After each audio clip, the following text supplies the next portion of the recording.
Hi, Paul. I'm Siobhan. Hi. Lovely to meet Nice you. To meet you. Nice to meet you, Emeka. Nice to meet you.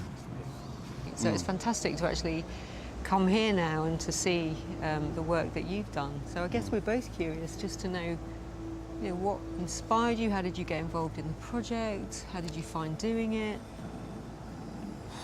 I mean, if I really look at the origins of the impulse to paint murals, it stems from that terrible cliche, the 60s. And it was a time when we were being very radical. We felt radical.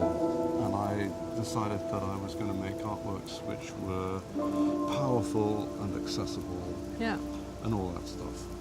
Yeah. And I wanted to touch people and reach people. Yeah, and that's why I chose this. I went out of my way to try to find a way of starting painting murals. Yeah. So over the years in the community, has it been vandalized? Has it been damaged? What kind of changes has it gone through? In the first place, Dave Bennington, he was engaged in sort of getting the design into place as he'd conceived it. It was suddenly attacked, and the whole thing was daubed right across the whole breadth of the whole mural, with slogans saying, England for the whites and no immigration and stuff like that. And Dave, at that point, quit. I think he'd put in an absolutely heroic, effort to sort of get the mural off the ground, and it just was the straw that broke the camel's back, and he just quit and disappeared very suddenly and tragically, and we're very sad that he quit the project. But then subsequently it was attacked again and again.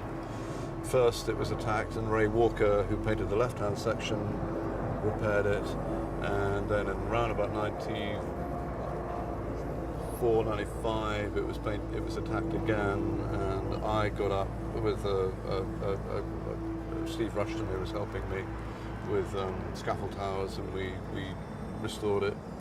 And at that time we were working on it, and I went off had fish and chips for lunch and came back and found that the mural had, my car had been attacked, and they'd thrown paint bombs at it, and my car was covered in white gloss paint, and they slashed the tyres, and then they got in touch with the press and said they signed themselves off as C18, which is this far right group with links to the UDA in Ireland, and they said they would have they'd done my tyres and they'd have done me if I'd been there.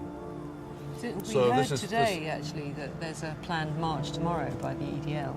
To me it just shows the importance of things like this, because you've put here a reminder for people of what happened. So like my daughters, for example, probably don't know about this, and I'll bring them here now and tell them about it. And actually I think it's really important that we still talk about these incidents, because not everything has changed, unfortunately. The one thing that struck me, though, is the people we spoke to, they were hugely proud of what they did and what their community did. And when we asked them about last year's riots, although they had sympathy with the frustration and the anger, what they didn't have any sympathy with was the other aspect that we saw in the riots, which was the kind of looting and the materialistic side of it. People only have power when they recognise that they have the power. United we stand, divided we fall. Once people recognise that as a group they have power, then they have power. But they have to recognise it. The people in Cable Street knew they had power because it was informed by history and by political consciousness. So at that moment, at Cable Street, it didn't come, as Roger said, it didn't come out of the blue. It had been, there was a whole historical context, there was a whole history of harassment and so on going on. But at some point, it came together, and although there were disparate groups, they felt and they knew they had the power, and they knew that they could exercise it, and they did. There were 250,000 people there. It wasn't a small thing. They organised and they came together. Now, the riots, it happened all over the country because of Twitter, because of Facebook, and all the electronic media. People are beginning to understand that they can organise, they're beginning to recognise that they have power. But until that power is informed by some sort of ideology and some sort of coherent standpoint, then it isn't going to be realised as real political power.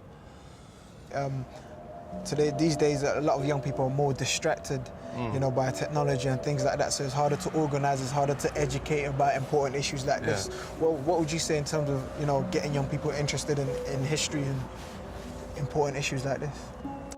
History isn't just a dry subject, it's something which brings to life and illuminates people's current predicament. Yeah. Now they are in this predicament, they feel powerless and they feel oppressed, and so did people back in 1936, and so they did back at the time of the Peasants' Revolt and so on. And England has a long and honourable history of rebellion and revolutionary movements, which very infrequently coalesce and become coherent, informed movements, and that can only happen if people have some knowledge of history. And one of the things that is a shame is we've managed to talk to a couple of people today who were there. We haven't managed to talk to everybody we wanted to. And unfortunately now, obviously, there aren't that many people left alive who were actually at Cable Street. And I don't think we're doing enough today as a society to talk to people who actually are involved in these kind of things. So I'm pretty sure a lot of people who were involved in the riots last year in London feel like people still aren't listening to them. Kids need to be able to look at this mural and talk to Max Levitas, who sadly you've been unable to talk to. But the people who, there are so few now. I don't know how many people are left alive who are involved in the mural. Very, very few, a handful. But if the kids were able to talk to these people, perhaps they would understand that history isn't an abstraction. These people are real, and they were there. And it meant something to them because they were, their friends were affected and their heads were broken and people were affected very deeply. I think that's certainly picked up on a lot of the things that I've learned today, that there was this common theme of community coming together against injustice. And in Cable Street, I think it was injustice of the fascists and their message, but also of the way the state was allowing that to happen. So there was this combined sense of frustration and anger against something that was just wrong. And I think there were parallels with the riots last year, that you have people in London for whom life is not fair, and they're not getting the opportunities that the same people are. And I think public leaders, the state, other people need to listen to that, because that's just going to build up and build up and build up. And what I love is that things like the mural and talking to people, it captures that, and we should learn from that more, so that we should listen to what happened in the past and see if we can see the warning signs a bit and actually do something about it, So that's certainly been what it's been for me today. For me, the journey today has been really insightful, because I've been learning a lot from the people who are actually there and getting their experiences and their opinions and on important issues, and how do I transcend that into the work that I do with young people. And listening to what you said, there's a lot of injustice that happens, and life is not fair, but at the same time, like you were saying, is like, if there's an injustice, how do we unite them to use that message of unity, to have a better voice, instead of having that message distorted by taking TVs and taking trainers, because nobody will take you seriously, and so it's like, for me, when I speak across the country and talking to young people, it's about getting them to unite, and so get them this knowledge today, and I'm gonna tell young people about it.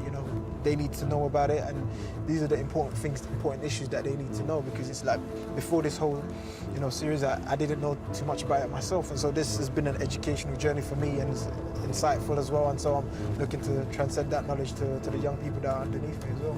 So that's what I've picked up from this journey, and I'm really glad to get your thoughts and opinions and everything, and it's a wonderful, wonderful, wonderful mural.